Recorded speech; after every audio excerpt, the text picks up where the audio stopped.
Assalamualaikum warahmatullahi wabarakatuh. Alhamdulillahi wahdah, wassalatu wassalamu ala man la nabiyya ba'dah.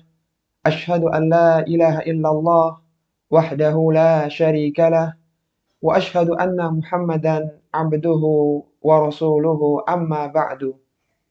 Akhwati fillah, rahimani wa rahimakunallah. Alhamdulillah, kita bersyukur kepada Allah Subhanahu wa taala. Kita kembali dipertemukan di salah satu taman di antara taman-taman surga, yaitu di majelis ilmu yang mulia. Pada kesempatan kali ini, kita akan bahas tentang bagaimana sifat salat yang sesuai dengan sunnah Nabi Sallallahu Alaihi Wasallam. Silakan yang sudah punya buku dibuka halaman 40. Salat merupakan amalan yang penting di dalam Islam karena salat adalah pembeda antara mukmin dengan kafir. Sebagaimana Rasulullah Sallallahu Alaihi Wasallam bersabda, "Inna bainar rajuli wa bainas syirki wal kufri tarkas salati." Kata Nabi Sallallahu Alaihi Wasallam, sesungguhnya jarak antara kesyirikan dengan kekufuran adalah meninggalkan salat. Abdullah bin Mas'ud radhiyallahu taala anhu, seorang sahabat pakar tafsir yang wafat tahun 32 Hijriah di Madinah. Beliau pernah mengatakan, "Man lam yusalli fala dina lahu." Barang siapa yang tidak salat, maka dia tidak punya agama. Abdullah bin Syakik radhiyallahu rahimahullahu taala, salah seorang tabi'in, beliau pernah mengatakan, "Kana ashabu Rasulillah sallallahu alaihi wasallam la yarawna syai'an minal a'mali tarkuhu kufrun ghairu salah." Kata Abdullah bin Syakik rahimahullahu taala, para sahabat-sahabat Rasulullah sallallahu alaihi wasallam, mereka tidak melihat adanya satu amalan yang ketika amalan itu ditinggalkan menjadikan pelakunya kufur kecuali amalan itu adalah salat.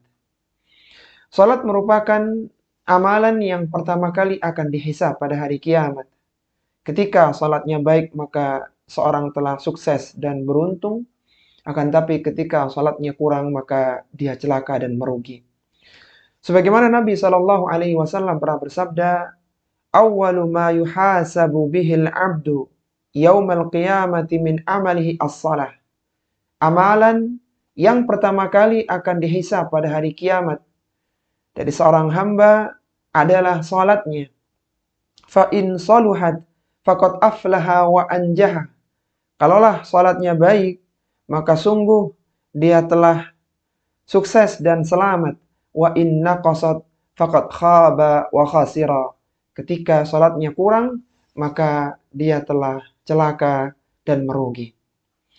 Karena demikian pentingnya salat, sehingga seorang muslimah hendaknya dia belajar bagaimana sifat salat Nabi Sallallahu Alaihi Wasallam sehingga salatnya benar sesuai yang diajarkan oleh Rasulullah Sallallahu Alaihi Wasallam. Di dalam fikih salat terbagi dalam beberapa bagian untuk memudahkan menganalisa ketika terjadi permasalahan. Ada syarat sah salat, ada rukun salat, ada wajib salat, ada sunnah salat, dan ada pembatal-pembatal salat. Dipecah sedemikian rupa agar seorang memahami ketika ini ditinggalkan maka apa konsekuensi yang harus dilakukan. Kemudian kita akan bahas yang pertama adalah syarat sahnya salat. Syarat sahnya salat ada 6. Yang pertama adalah masuknya waktu salat. Sebagaimana Allah Subhanahu wa taala berfirman, "Inna salata kanat 'alal mu'minina kitaban mawquta." Sesungguhnya salat adalah satu kewajiban yang telah ditetapkan waktu-waktunya. Dan pada pertemuan sebelumnya kita telah membahas tentang mawaqitus shalah, tentang waktu-waktu salat. Yang kedua adalah suci dari hadas besar dan hadas kecil. Sebagaimana Rasulullah sallallahu alaihi wasallam bersabda, "La yaqbalullahu salatan bighairi tahurin." Allah Subhanahu wa taala tidak menerima salat tanpa bersuci.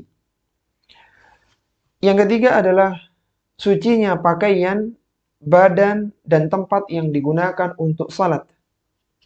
Dalil tentang sucinya pakaian adalah firman Allah Subhanahu wa taala, "Wa thiyabaka fatahhir," dan pakaianmu maka bersihkanlah. Dalil tentang sucinya badan adalah sabda Nabi sallallahu alaihi wasallam, "Ighsil dakaraka wa tawadda." Bersihkanlah kemaluanmu dan berwudulah. Adapun dalil tentang sucinya tempat adalah kisah buang air kecilnya Arab Badui di Masjid Nabi sallallahu alaihi wasallam, kemudian beliau merintahkan agar itu disiram dengan air. Ini semua menunjukkan bahwa badannya harus suci, pakaiannya harus suci, dan tempat yang digunakan untuk salat pun harus suci. Kemudian yang keempat adalah menutup aurat. Allah Subhanahu wa taala berfirman, "Ya bani Adam, khudhu zinatakum inda kulli masjid." Wahai anak Adam, pakailah az-zinah di setiap engkau memasuki masjid. Yang dimaksud dengan az-zinah dalam ayat yang mulia ini adalah pakaian yang menutupi aurat. Ketika seorang akan salat, ketika akan melaksanakan ibadah di masjid. Aurat laki-laki adalah antara lutut dengan pusarnya. Sebagaimana Rasulullah sallallahu alaihi wasallam bersabda, "Ma baina surrati wa rukbati aurah." Antara pusar dengan lutut itu adalah aurat. Adapun untuk wanita, maka semua tubuhnya adalah aurat, kecuali wajah dan telapak tangannya. Sebagaimana Nabi sallallahu alaihi wasallam bersabda, "Al-mar'atu aurah." Wanita adalah aurat. Dan menurut jumhur ulama, dikecualikan dari keseluruhan itu adalah wajah dan kedua telapak tangan. Kemudian syarat yang kelima adalah menghadap kiblat.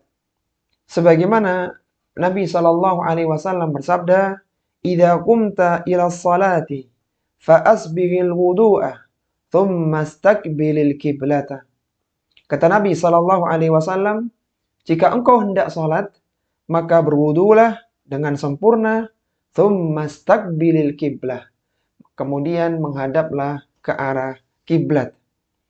Menghadap ke arah kiblat itu dirinci dalam dua perincian. Yang pertama, bagi orang yang bisa melihat Ka'bah secara langsung.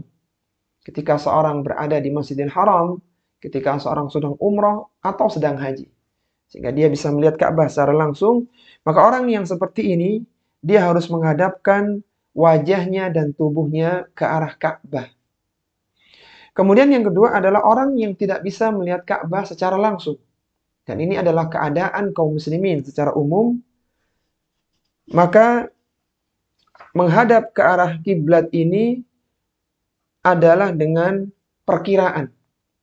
Artinya tidak harus persis ke arah Ka'bah di Baitullah. Perkiraan di sana adalah Baitullah, maka dia menghadap ke arah sana. Sebagaimana Rasulullah sallallahu alaihi wasallam bersabda, "Ma bainal masyriqi wal maghribi kiblah." Apa yang ada di antara timur dengan barat itulah kiblat. Kalau kita sekarang yang ada di antara utara dengan selatan, maka itulah kiblat di arah barat itu. Berkata Syekh Shalih Fauzan hafizahullah taala, orang yang tinggal jauh dari Ka'bah, di belahan bumi manapun dia tinggal, pada waktu salat ia wajib menghadap ke arah di mana Ka'bah berada. Sedikit melenceng ke kanan dan ke kiri maka tidak menjadi masalah. Jadi tidak harus tepat ke arah Ka'bah, tapi yang penting arahnya ke sana, maka itu sudah sah salatnya. Kemudian yang keenam adalah niat. Sebagaimana keumuman sabda Nabi sallallahu alaihi wasallam, "Innamal a'malu binniyat wa innama likulli imri'in ma nawa." Sesungguhnya setiap perbuatan itu tergantung pada niatnya dan seorang akan mendapatkan pahala sesuai dengan apa yang ia niatkan. Itulah 6 syarat sah salat.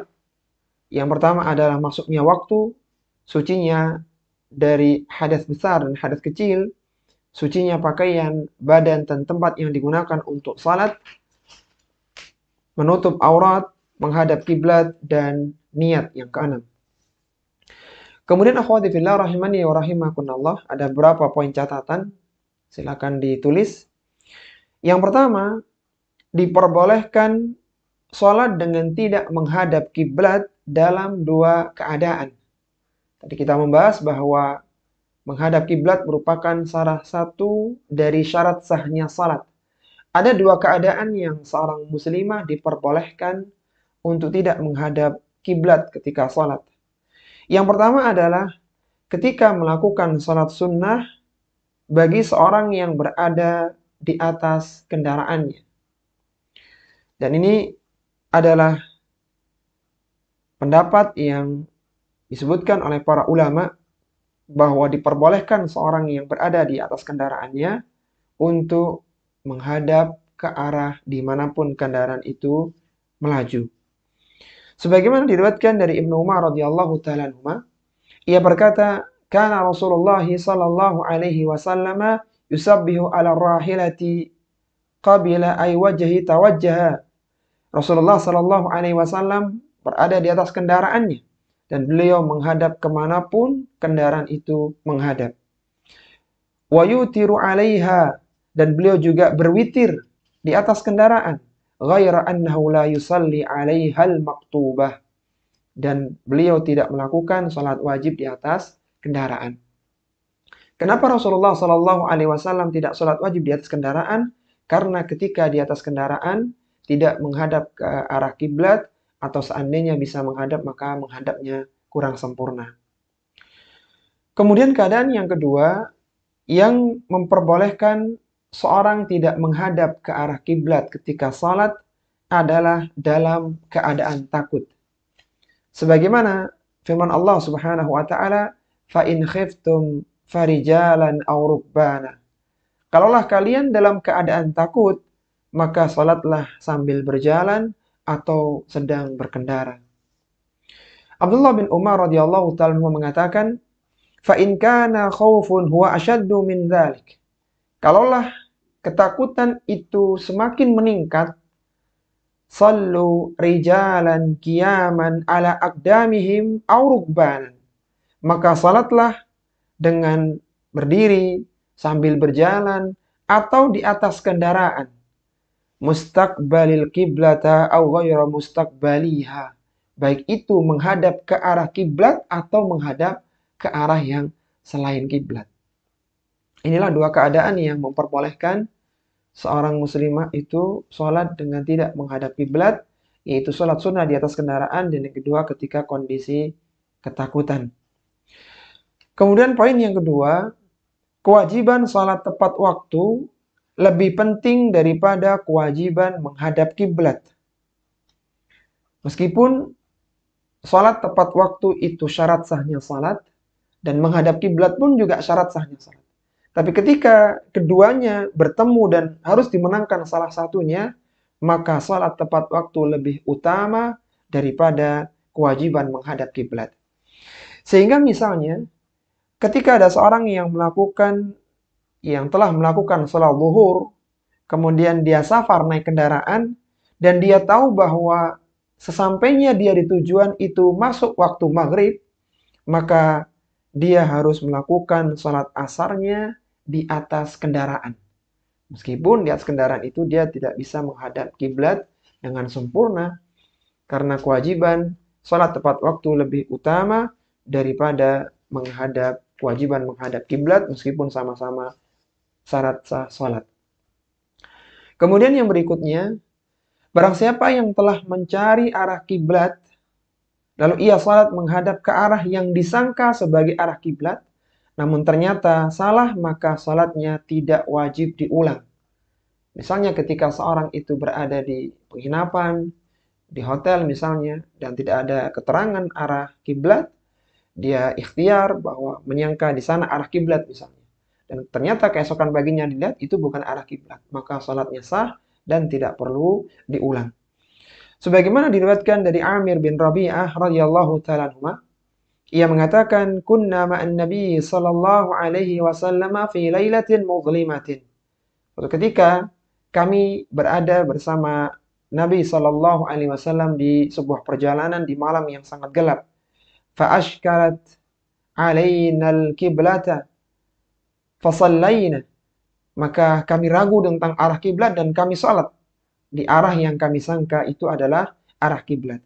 Falamma tala'atis syamsu, ketika matahari telah terbit, idza nahnu shallaina ila ghairil qiblah.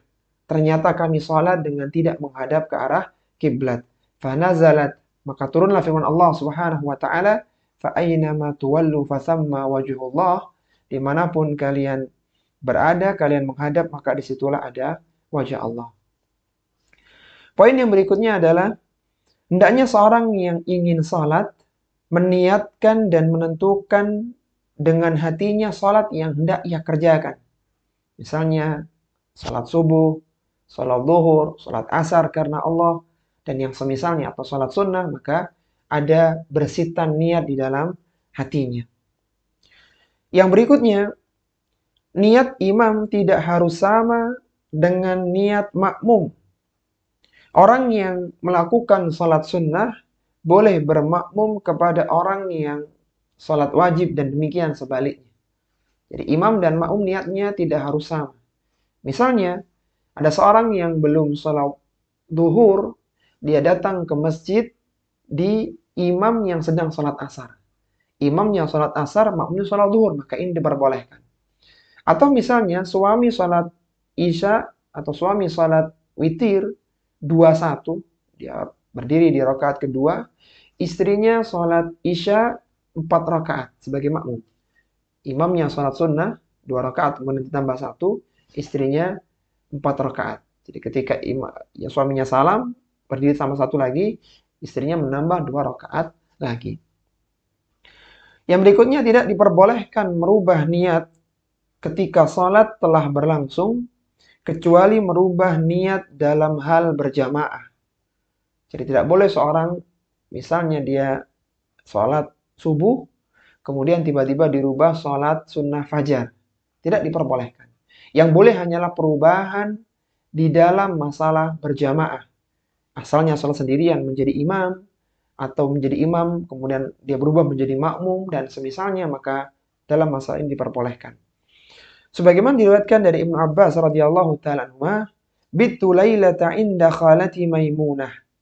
Suatu ketika aku bermalam di rumah bibiku Maimunah. Faqama an-nabiy sallallahu alaihi wasallam minal laili. Maka Nabi sallallahu alaihi wasallam bangun di malam itu untuk tahajud. Fasalla fakuntu an yasarihi. Beliau salat dan aku berdiri di sebelah kiri beliau. Fa'akhadha biyadayya fa'adarani an yamini. Kemudian beliau memegang kepalaku dan memindahkanku ke sebelah kanannya. Jadi salat di sebelah kirinya, kemudian diputar di sebelah kanannya. Ini merupakan dalil yang menunjukkan bahwa perubahan niat ketika seorang salat yang asalnya sendirian menjadi berjamaah diperbolehkan. Rasulullah asalnya salat sendirian, kemudian masuklah Abdullah bin Abbas sebelah kirinya, kemudian diputar di sebelah kanannya. Rasulullah asalnya niat sendiri berubah menjadi imam, maka ini diperbolehkan. Yang berikutnya adalah apabila ada seorang yang salat dengan menggunakan baju curian, bagaimana hukumnya? Maka salatnya sah tetapi dia berdosa. Berkata Syekh Muhammad Ibnu Shalih Al-Utsaimin rahimahullahu taala, seorang salat dengan mengenakan baju curian, maka mayoritas ulama mengatakan sah, sebab larangan itu tidak berkaitan dengan salat, tetapi hanya tentang mencuri baju. Artinya salatnya sah, tetapi dia berdosa karena mencuri baju tadi. Kemudian kita masuk di rukun salat. Kalaulah tadi syarat sah salat adalah sesuatu yang harus ada di dalam salat, tetapi posisinya di luar salat, sebelum salat dilaksanakan, adapun rukun salat ini adalah sesuatu yang harus ada dalam salat dan dia bagian dari ibadah salat itu sendiri. Rukun salat ada 16. Yang pertama adalah berdiri pada salat fardu bagi yang mampu. Sebagaimana Allah Subhanahu wa taala berfirman, "Hafidhu 'alas salawati was salatil wusta wa qumu lillahi qanitin."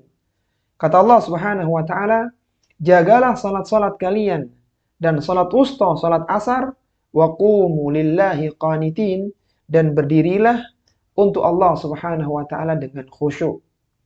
Ini merupakan dalil bahwa salat fardu itu harus dengan berdiri. Allah berfirman, wa qumu lillahi qanitin, dan berdirilah karena Allah dengan kekhusyuan.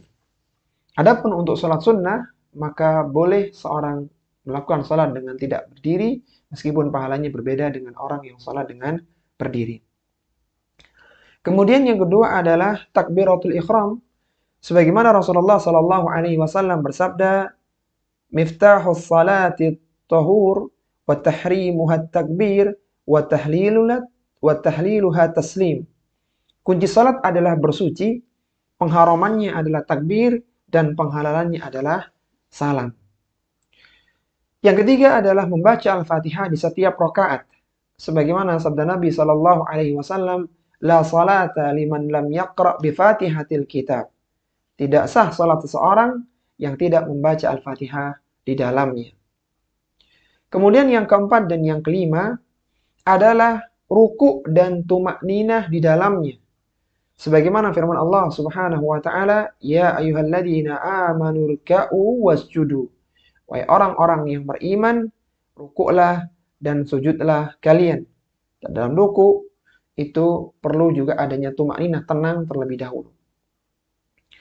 Kemudian yang keenam dan yang ketujuh adalah i'tidal setelah ruku' dan tumakninah di dalamnya. Sebagaimana Rasulullah sallallahu alaihi wasallam bersabda, "Tsumma rka' hatta tatma'inna raki'an." Kemudian bangunlah engkau dari ruku' hingga engkau tumakninah di dalam i'tidal itu, bangun setelah ruku' itu. Yang kedelapan dan kesembilan adalah sujud dan tumakninah di dalamnya. Sebagaimana kita diperintahkan untuk sujud di 7 anggota sujud. Rasulullah sallallahu alaihi wasallam bersabda, "Umirtu an asjuda ala sab'ati a'dhumin." Aku diperintahkan untuk sujud di 7 bagian atau 7 tulang. Al-jabhatu wa asyara biyadihi ala anfi. Yang pertama adalah dahi dan beliau berisyarat dengan ke arah hidungnya. Wal yadaini, kedua telapak tangan. Warijlaini ay ar-rukbataini, kedua lutut. Wa atrafi qadamaihi, dan ujung jari jemari kaki. Jadi sujud yang sempurna di 7 tulang. 1, 2, 3, 4, 5 lutut, 6, 7 telapak kaki. Itu sujudnya harus dengan tumakninah. Kemudian yang ke-10 dan yang ke-11 adalah duduk di antara 2 sujud dan tumakninah di dalamnya. Sebagaimana Rasulullah sallallahu alaihi wasallam bersabda, "Tsumma rfa' hatta tatma'inna jalisan." Kemudian angkatlah, itu bangkitlah engkau sampai engkau tumakninah di dalam duduk di antara 2 sujud. Yang ke-12 dan ke-13 adalah duduk dan membaca tasyahud akhir. Sebagaimana disebutkan dalam hadis Abdullah bin Mas'ud radhiyallahu taala anhu, Rasulullah sallallahu alaihi wasallam bersabda, "Idza qa'ada ahadukum fis salati falyakul at-tahiyyatu lillah was salawatu wat thayyibat." Kata Nabi sallallahu alaihi wasallam, jika salah seorang di antara kalian duduk tasyahud akhir, maka bacalah at-tahiyyatu lillah was salawatu wat thayyibat sampai akhirnya. Yang ke-14 adalah membaca salawat Nabi setelah tasyahud akhir. Sebagaimana salawat Ibrahimiyah yang sering kita baca di tasyahud akhir, yaitu Allahumma salli ala Muhammad wa ala ali Muhammad kama sallaita ala Ibrahim wa ala ali Ibrahim wa barik ala Muhammad wa ala ali Muhammad kama barakta ala Ibrahim wa ala ali Ibrahim fil alamina innaka Hamidum Majid. Membaca ini adalah rukun salat.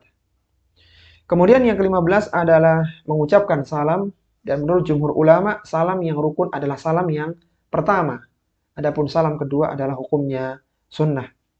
Yang ke-16, tertib di semua rukun sebagaimana sabda Nabi sallallahu alaihi wasallam, "Shallu kama ra'aitumuni usalli." Salatlah engkau sebagaimana engkau melihat aku salat. Kemudian ada beberapa poin catatan. Silakan ditulis akhwati fillah rahimani wa rahimakumullah.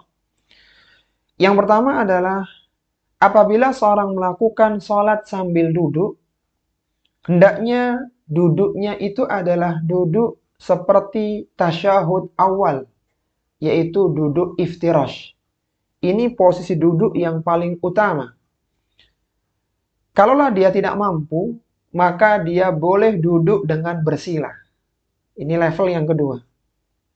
Dan kalau tidak mampu lagi, maka yang ketiganya adalah boleh dengan kondisi apapun dan diusahakan tidak melonjorkan kaki ke arah kiblat. Kalau bisa. Tapi kalau misalnya tidak memungkinkan, ya tidak mengapa.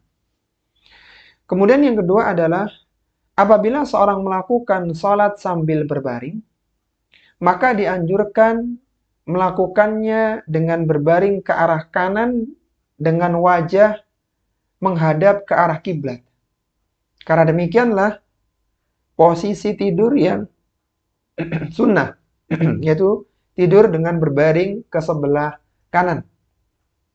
Sebagaimana Nabi Shallallahu Alaihi Wasallam bersabda, "Idza ataita madja'aka fatawaddo wudu'aka lis-shalah."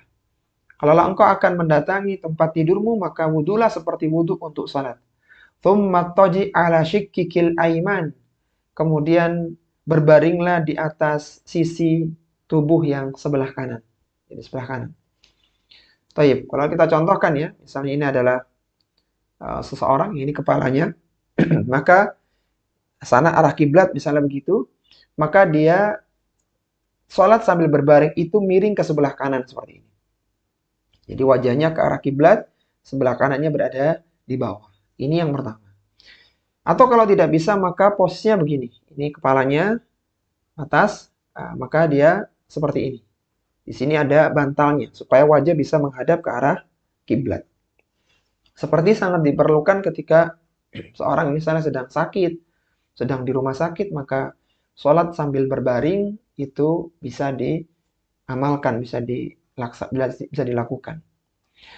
Tapi kemudian yang ketiga adalah ketika imam menjaharkan bacaan Al-Fatihah dalam salat berjamaah di rakaat pertama dan kedua, maka makmum cukup diam, tidak membaca Al-Fatihah. Cukup diam mendengarkan bacaan imam dan dia tidak membaca Al-Fatihah. Ini adalah pendapatnya Syekhul Islam Ibnu Taimiyah, Ibnu Qayyim Al-Jauziyah, dan Syekh Muhammad Nasiruddin Al-Albani cenderung pendapat ini. Bila mengatakan, Syekh Albani mengatakan yang pokok dalam masalah ini adalah firman Allah Subhanahu wa taala, "Wa idza quri'al Qur'anu fastami'u lahu wa ansitu la'allakum turhamun." Kata Allah Subhanahu wa taala, apabila dibacakan Al-Qur'an untuk kalian, fa ansitu lahu fastami'u lahu wa ansitu, maka dengarkan dan perhatikanlah, la'allakum turhamun, agar kalian mendapatkan rahmat. Maka kata Syekh Albani rahimahullah ta'ala, pendapat ini merupakan pendapatnya Ibnu Qayyim, Syekhul Islam Ibnu Taimiyah, dan yang lainnya dengan mengkompromikan semua dalil sehingga menyimpulkan bahwa makmum wajib diam ketika imam menjaharkan bacaan dan makmum wajib membaca ketika imam membaca dengan sir, dengan pelan. Rakaat 1 dan 2 itu makmum mendengarkan, adapun rakaat 3, 4 dalam salat Isya misalnya, maka makmum membaca Al-Fatihah. Tapi sebaliknya ketika imam itu tidak menjaharkan bacaan, misalnya salat Isya rakaat keduanya lupa, imamnya tidak dijaharkan, maka makmum harus membaca. Atau misalnya salat Maghrib di rakaat pertama imam sengaja tidak menjaharkan karena dia sedang sariawan misalnya, maka makmum harus membaca Al-Fatihah karena imam tidak membacakan untuk mereka. Yang berikutnya, bacaan tasyahud, Assalamu alaika ayyuhan nabiyyu wa rahmatullahi wa barakatuh, diganti dengan Assalamu alan nabiyyi wa rahmatullahi wa barakatuh.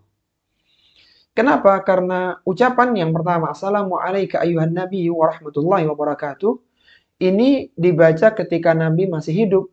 Adapun setelah Nabi wafat, maka para sahabat mengucapkan Assalamu ala nabi warahmatullahi wabarakatuh dalam tasyahud awal maupun tasyahud akhir. Yang terakhir di poin catatan, salat yang hanya memiliki satu tasyahud, maka duduk tasyahud akhirnya adalah duduk iftirash. Sebagaimana dikatakan oleh Syekh Abdullah bin Abdurrahman Ibnu Shalih Al-Bassam dalam kitabnya Taysirul Alam Syarah Umdatil Ahkam, beliau mengatakan bahwa Hanabilah, pengikutnya mazhab Hambali, berpendapat bahwa untuk tasyahud awal dan tasyahud akhir, pada salat yang hanya memiliki satu tasyahud, maka posisi duduknya adalah duduk iftirash. Sementara untuk tasyahud akhir pada salat yang memiliki dua tasyahud, maka duduknya dengan tawarruk. Berkata Syekh Muhammad Nasiruddin Al-Albani rahimahullahu ta'ala, apabila salat yang dilakukan itu hanya 2 rakaat, artinya tasyahudnya hanya satu, seperti salat subuh, maka Rasulullah SAW duduknya duduk iftirash, yaitu seperti ketika duduk di antara 2 sujud. Salat subuh, salat sunnah qobliyah, salat sunnah ba'diyah, salat witir yang 3 rakaat sekaligus, maka semuanya yang tasyahudnya cuma satu, duduknya adalah duduk iftirash. Itu duduk seperti tasyahud awal. Taib, sekarang kita sambung dengan wajib salat.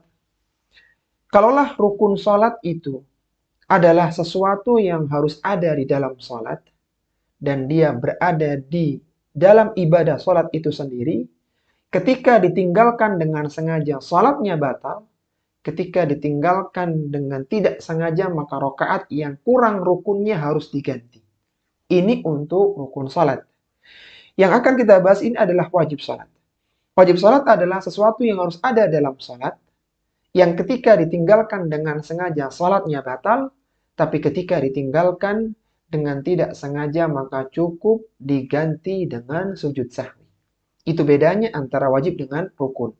Kalau rukun diganti rakaatnya, tidak bisa sujud sahwi. Adapun ketika wajib salat maka cukup dengan sujud sahwi. Wajib salat ada 4. Yang pertama adalah takbir intiqal, yaitu takbir yang mengiringi perubahan gerakan. Ketika seorang ruku, Allahu Akbar, Sami Allahu liman hamidah, Allahu Akbar. Takbir-takbir ini hukumnya wajib salat. Sebagaimana diriwayatkan dari Abu Hurairah radhiyallahu ta'ala anhu, kana Rasulullah sallallahu alaihi wasallam idza qama ila salati yukabbiru hina yaqum. Rasulullah sallallahu alaihi wasallam berdiri untuk salat maka beliau bertakbir. Thumma yukabbiru hina yarka. Kemudian beliau bertakbir ketika akan ruku. Thumma yaqulu sami Allahu liman hamidah hina yarfa. Beliau mengucapkan sami Allahu liman hamidah ketika bangkit. Thumma yaqulu wa huwa qa'im rabbana walakal hamdu. Kemudian beliau mengucapkan rabbana walakal hamdu. Ini semua menunjukkan bahwa takbir intiqal itu wajib. Wajib salat. Kemudian yang kedua adalah membaca tasbih ketika ruku dan sujud. Diriwayatkan dari Hudzaifah radhiyallahu ta'ala anhu, "Shallaitu ma'a Rasulillah sallallahu alaihi wasallam." Aku pernah salat bersama Rasulullah sallallahu alaihi wasallam. Faraka'a, kemudian beliau ruku, faqala fi ruku'ihi, dan beliau baca ketika rukuknya subhana rabbiyal azim.